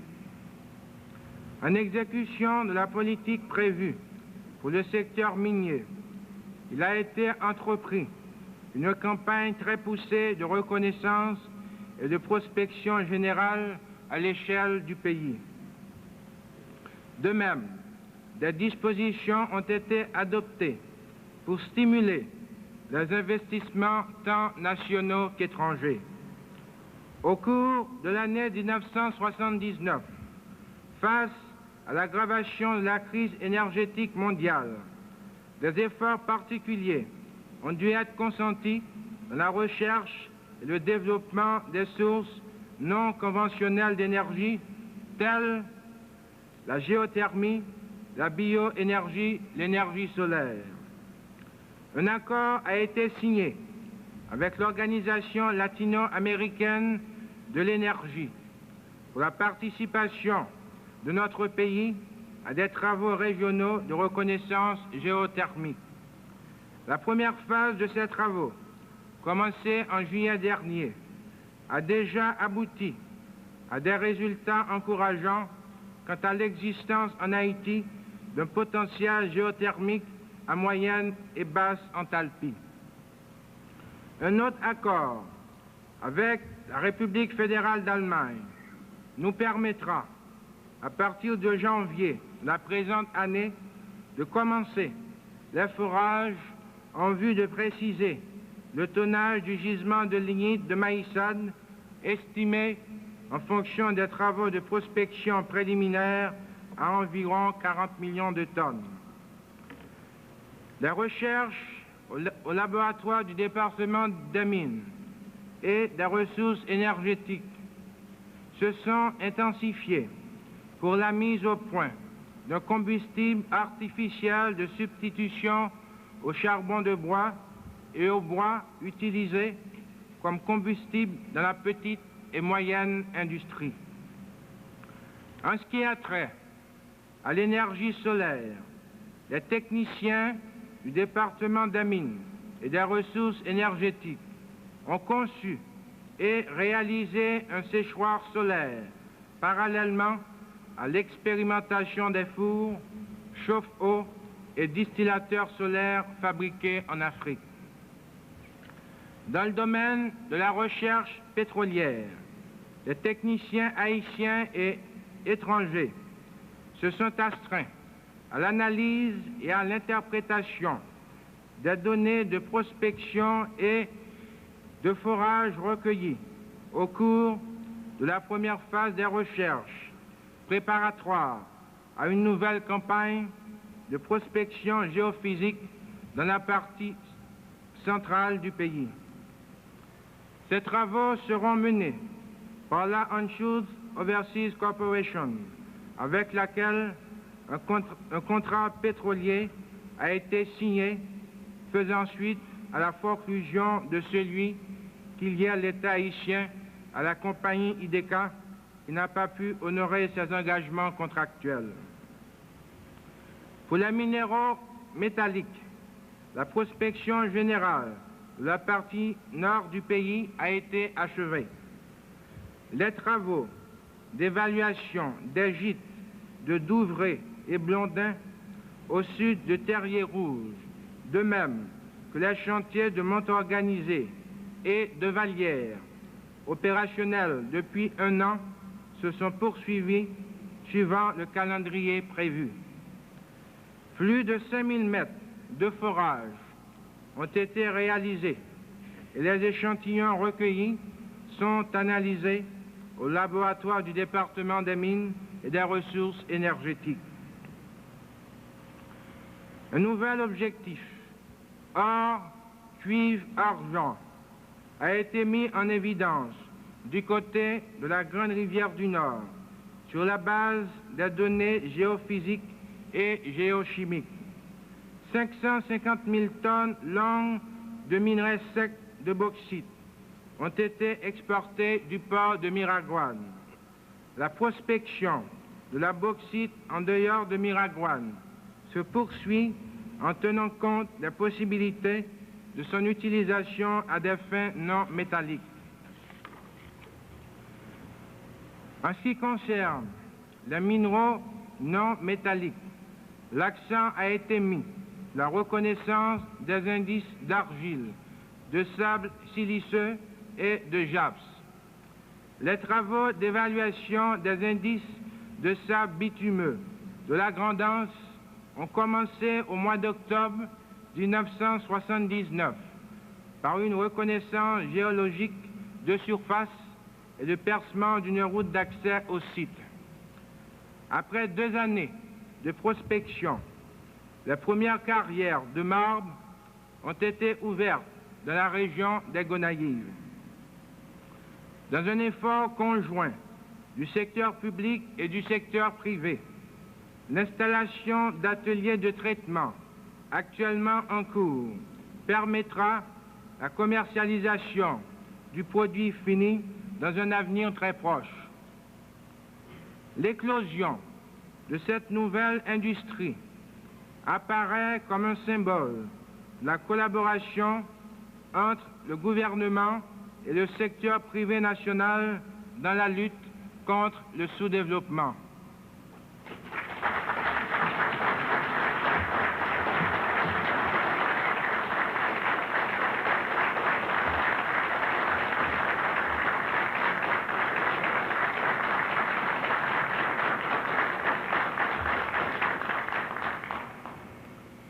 Il est évident, Haïtiens, mes frères, que cette politique recherche le plein emploi et l'autarcie alimentaire. Et mes démarches de santé procèdent de la même volonté de régénération nationale. Dans les établissements de santé de Port-de-Paix, d'Aigues-Naïves, du Cap-Haïtien, de Saint-Maur, de Hinche, de Jacmel, d'Écailles ou de Jérémie, d'importantes modifications ont été opérées, allant de simples réparations à l'addition de nouveaux services ou à la rénovation complète, où vient d'être inauguré un complexe chirurgical de 3 étages pourvu de matériel et d'un équipement moderne. De même, la majorité de nos hôpitaux de district disposent actuellement d'ambulances, d'appareils de radiographie et d'une salle d'opération. Le programme de régionalisation médico-sanitaire entrera cette année dans sa phase de prestation effective. Avant la fin de ce mois, seront mis en service dans le seul district sanitaire de Miragouane les nouveaux édifices de l'hôpital de Miragouane, du centre de santé avec lit d'Aquin, le centre de santé avec lit de Fort-Liberté, qui se veut à juste titre un exemple de ce que le mouvement communautaire, l'État et l'assistance internationale peuvent réaliser quand ils coopèrent au relèvement socio-économique d'une collectivité. Par ailleurs, il est très probable qu'avant la fin d'octobre 1980, les populations du Nord et du Sud reçoivent des soins de santé plus élargis. Les 4 autres régions sanitaires de la République seront prochainement pourvues. Des travaux de réaménagement et d'agrandissement sont en cours au local de la faculté d'odontologie, où seront installées bientôt 35 colonnes dentaires ainsi qu'un équipement complet de laboratoire. Les activités de diverses sections de la division d'hygiène familiale ont été intensifiées et ont permis d'étendre les programmes de planification familiale et de protection materno-infantile. Les activités de cette division se sont intégrées au plan national de santé. Des vaccins ont été distribués, des visites domiciliaires effectuées, des données épidémiologiques collectées pour bâtir une meilleure carte de surveillance sanitaire. Le pouvoir judiciaire, garant du contrat social, suit avec fidélité le rythme de croissance de notre société. C'est ainsi que pour plus d'efficience et d'efficacité s'opère le rajeunissement des cadres pour une meilleure et plus dynamique distribution de la justice. Des séminaires de recyclage adaptent les notaires, les juges de paix, les officiers d'état civil aux nouvelles conditions du pays haïtien. Quant aux archives nationales, mémoire officielle de notre peuple, elles se mettent à l'heure du développement. L'institution s'équipe au fur et à mesure de moyens modernes aptes à lui assurer la conservation et l'utilisation rationnelle des documents qu'elle détient. Par ailleurs, alarmé par de nombreuses plaintes fondées sur des dépossessions arbitraires, le département de la justice, suivant mes instructions, s'est attaché à rétablir dans leurs droits et prérogatives les propriétaires indûment spoliés. La commission présidentielle agraire permanente s'est vue soumettre 258 affaires en 1979. 206 d'entre elles ont été évacuées. Les 52 autres sont en cours d'examen. Dans la vallée de l'Artibonite, l'administration générale des contributions s'est référée à cette commission pour 260 dossiers et l'instance a reconnu valables les titres de 67 parcelles. De judicieuses mesures législatives sont venues renforcer notre environnement juridique pour une harmonisation encore plus accentuée des rapports sociaux. Je pense au décret du 29 mars 1979 réglementant sur de nouvelles bases la profession d'avocat, à la loi du 26 juillet 1979 modifiant l'article 48 de la loi du 5 septembre 1951 sur l'appel en matière pénale, à la loi du 5 septembre 1979 sur l'expropriation pour cause d'utilité publique, à la loi du 6 septembre 1979 instituant à Port-au-Prince le tribunal spécial du travail, au décret du 28 septembre 1979 créant dans la juridiction de Port-au-Prince un 4e cabinet d'instruction. Mes démarches gouvernementales d'ouverture et d'intelligente justice sociale ne peuvent souffrir que la femme haïtienne soit encore assujettie à des restrictions aberrantes. Si, pour l'accession d'une de nos concitoyennes à la magistrature, l'année 1979 a marqué une solennelle et expressive étape de l'évolution de ses droits, 1980 comptera prestigieusement dans sa marche vers une libération totale et définitive.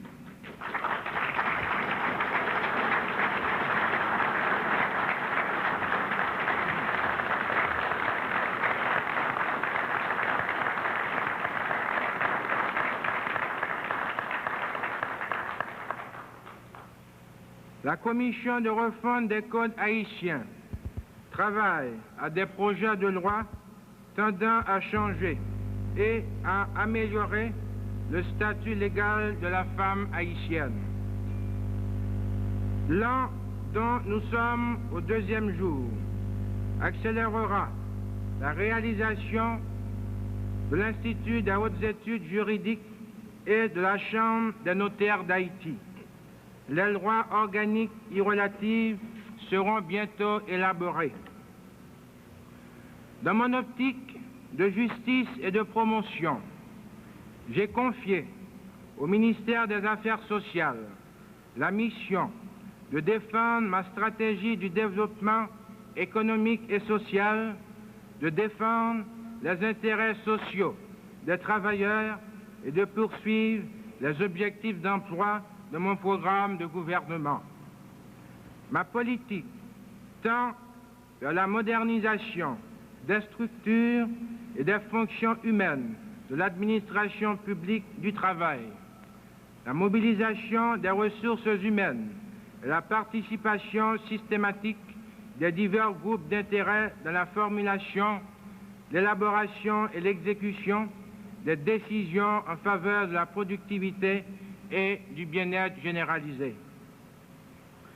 J'ai noté avec satisfaction que l'année 1979 a été marquée par une affirmation accrue de la conscience ouvrière, une plus grande harmonie dans la relation entre le patronat et le salariat et une médiation plus ouverte et plus active de l'administration publique du travail. Ces conquêtes sociales qui marquent de façon irréversible la démocratie haïtienne et lui confèrent un statut exemplaire seront intensifiées par un vigoureux effort de modernisation des structures et des fonctions du ministère des Affaires sociales. La réorganisation du service de l'inspection générale et de la main-d'œuvre permettant ainsi d'améliorer la connaissance scientifique du milieu industriel et d'aménager des possibilités d'intervention ponctuelle dans les relations de travail. Ma politique de l'emploi étant corrélative d'un système de sécurité sociale adapté aux conditions socio-économiques du milieu haïtien, j'ai décidé de regrouper l'Office d'assurance accident, maladie, maternité, l'Office national d'assurance vieillesse, l'Office national du logement, l'Institut du bien-être social et de recherche dans une entité organique cohérente dotée des moyens matériels et techniques adéquats. L'imposant bâtiment de la Direction générale de la sécurité sociale concrétisera dans le béton cette dimension fondamentale de ma gestion des affaires de l'État. De concert avec son effort d'industrialisation, mon gouvernement a procédé, par le canal de l'Office national d'artisanat, à un inventaire de la production artisanale et des matières premières, à l'introduction de nouvelles branches de production, à la fourniture de matériel, d'assistance technique et de formation professionnelle aux organisations artisanales déjà établies. L'année 1980 sera marquée par la mise en marche d'une politique élargie d'assurance maladie et maternité, par des mesures de protection accrues en faveur des ouvriers industriels et agricoles, par la construction accélérée de logements sociaux à Port-au-Prince, dans la ville de province et dans l'arrière-pays, par une assistance de grande envergure aux catégories sociales marginales des villes et des campagnes.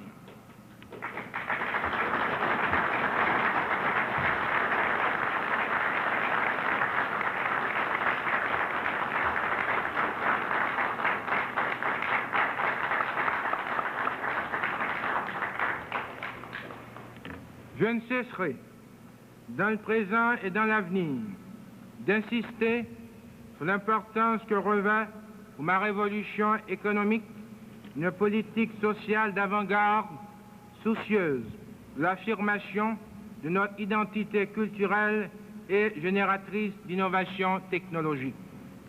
C'est là une responsabilité et un engagement auquel je convie tous mes concitoyens et mes concitoyennes. Mon gouvernement, qui considère l'éducation comme l'un des principaux leviers du développement, a accordé à ce secteur toute son attention. Face aux besoins immédiats de masse de l'arrière-pays, mon gouvernement a su imposer cette dynamique à un vaste plan d'action. En effet, pour réduire les inégalités d'accès à l'éducation, 5 innovations ont été introduites dans notre système éducatif. La définition de notre programme d'enseignement, du profil d'entrée et de sortie de l'écolier haïtien. L'introduction d'un programme de pré-apprentissage, l'accès par la grande porte du créole haïtien à côté du français comme langue d'enseignement dans nos écoles.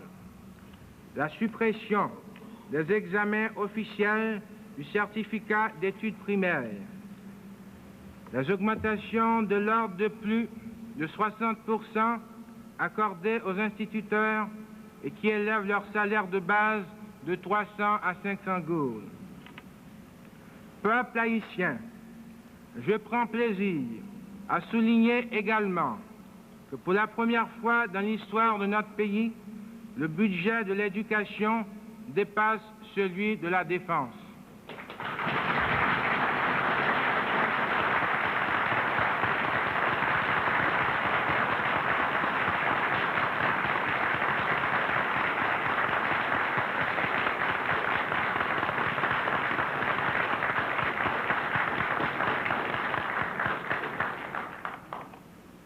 Toutes ces dispositions ont été prises afin de concrétiser les objectifs prioritaires du plan quinquennal 1976-1981. En effet, entre 1980 et 1982, plus de 170 écoles primaires auront été implantées en zone rurale et 20 seulement en zone urbaine grâce à des projets financés par des prêts de l'AID et de la BID. Ajoutons-y celles édifiées par les communautés para-urbaines et les établissements fondés à partir de ressources tirées du budget national et de l'assistance bilatérale. Tandis qu'en 1976-1977, 572 625 élèves fréquentaient les institutions de la République, en 1978-79, il a été enregistré 659 249. Mais mon gouvernement entend que la projection faite dans le cadre du plan quinquennal soit respectée. Aussi, à la fin de l'année 1980-1981, 695 931 jeunes pourront jouir des bienfaits de l'instruction.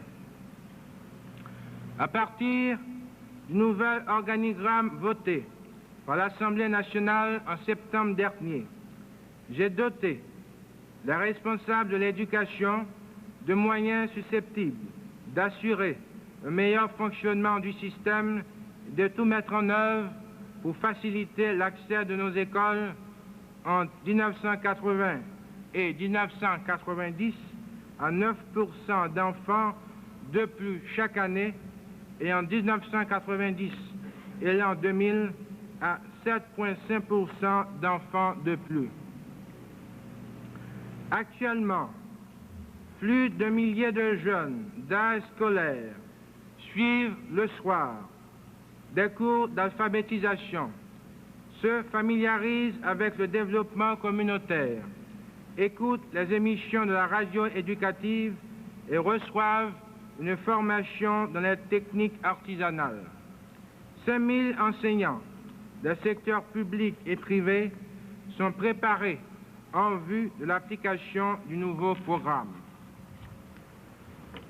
Au niveau de l'enseignement secondaire, pour absorber le taux toujours croissant de la clientèle, mon gouvernement a décidé de construire 7 lycées d'une capacité minimum de 2000 élèves chacun. Capitale là, donc tout invité à courir à prendre place là, dans ranch président qui dans quoi des bouquets, là par exemple une chaîne réception. Donc nous capables d'espérer toujours parce que toute bagaille déjà sur place, donc tout invité déjà dans place yo, donc tout technicien déjà bien préparé, caméraman yo là avec jeu fixé sur public là. Donc nous avons caméra dehors, captain les chefs d'état apparaître pour mettre nous vivre, pour mettre nous ouais qui Jean Nosta va commencer là, donc avec Marine Nosta et Parraine Nosta bon côté li, avec tout témoin et plusieurs parents de jeunes mariés. Donc non seulement nous avons une caméra dehors, nous avons un caméraman en dedans tout, enfin nous avons une idée de que ça là déjà bien rempli. Donc ça les comme ça, paraître couple apparaître là, donc n'a déjà connaît parce que cloche yo pour prendre chaîne et que c'est tout pays à cloche pour film déborder la machine a klaxonner pas gain petit diffé en l'air, donc c'est une journée que tout le monde à la ronde bade tap tan. Journée jeudi ça fait la joie dans que tout le monde à la ronde bade. Merci, Willio. Ajoutons à ces commentaires que 40 années ont passé depuis le jour faste de la consécration de la basilique Notre-Dame. Durant ces 4 décennies, le temps et pourquoi pas les perturbations atmosphériques, disons-le, les perturbations inexorablement ont fait leur œuvre, creusant des rides profondes au visage de cette basilique, au visage de notre église métropolitaine, la mutilant ça et là, dévastant ses admirables verrières. Et donc, semblait que ça va prendre temps que le président AVPIA, ensemble avec fiancée, Mme Michel Bennett, semblait qu'il pour apparaître là dans la cathédrale. Mesdames, Messieurs, les sons des sirènes vous parviennent peut-être sur votre poste. Et ici, vous avez une vue de l'extérieur de la capitale, de la cathédrale, pardon. Et voilà le moment, le grand moment arrivé. Vous entendez les sirènes du cortège qui arrive. Les premières voitures en tête du cortège arrivent devant la basilique Notre-Dame pour ce grand jour du 27 mai 1980. Ce jour qui va marquer les annales du peuple haïtien. Et c'est maintenant l'arrivée du cortège présidentiel. Donc, suivant le protocole, le chef de l'État arrive en premier lieu accompagné de sa mère, qui est aussi sa marraine. En second lieu, arrivera dans quelques instants Mme Michel Bennett au bras de M. Edner Brutus. Oui, voilà ce que prévoit le protocole. Pour le moment, le chef de l'État qui descend de sa voiture et qui est accompagné de Mme François Duvalier, la première dame de la République, qui est d'ailleurs sa marraine. Ces deux personnalités qui font leur arrivée à la cathédrale de Port-au-Prince. 1 minute après, suivant le protocole, viendront ici Mme Michel Bennett, qui sera, elle, dans les pas de M. Edner Brutus, ex-secrétaire d'État des Affaires étrangères, d'ailleurs, qui est le parrain.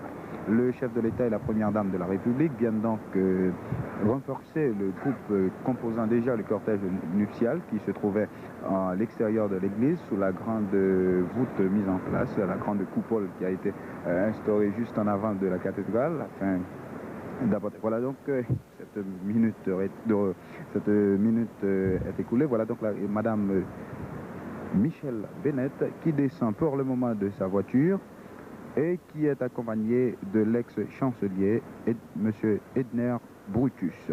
Madame Michel Bennett, que vous allez revoir encore sur le petit écran, évidemment, qui est pour le moment en arrière-plan. Vous allez la revoir sur le petit écran. Va faire son entrée avec le président de la République à l'intérieur de l'église. Pour le moment, les honneurs militaires. Voilà, et le cortège se forme. En avant, c'est maintenant devant la cathédrale, le curé de la cathédrale métropolitaine de Port-au-Prince et le monseigneur Jean-Noël va accueillir le couple présidentiel. Le cortège se forme en premier plan. Si nous regardons à côté fiancé chef d'État, nous voyons le chef protocole là, M. Yves Massillon, donc qui est à droite, nous sommes c'est ancien chancelier haïtien, c'est M. Edner Brutus. Après, nous sommes le général brigade là, c'est général Gracia Jacques. Donc, quand on a regardé ces lignes, on a regardé sur l'écran là qui a entré et sortant de là, toute assistance là, tout invité à mettre au debout pour ouéter chapeau devant le couple là. Donc, on a regardé là, donc, qui est Pawasta, c'est Père Jean-Noël qui a conduit. Donc, nous avons regardé non seulement nous, général Gracia Jacques, et puis derrière, nous, président du pays qui nommé Mamani, Madame Première Dame République, qui en même temps marraine Nosla. Donc, nous avons tout le monde qui a campé pour saluer le couple là. Apportons quelques précisions. La mariée porte une robe organza avec un magnifique bouquet de muguet. Sa coiffure a été réalisée par Julio Prisca pour Carita de l'Institut de beauté de Paris. Splendide, rayonnante, la mariée au bras du parrain de noces.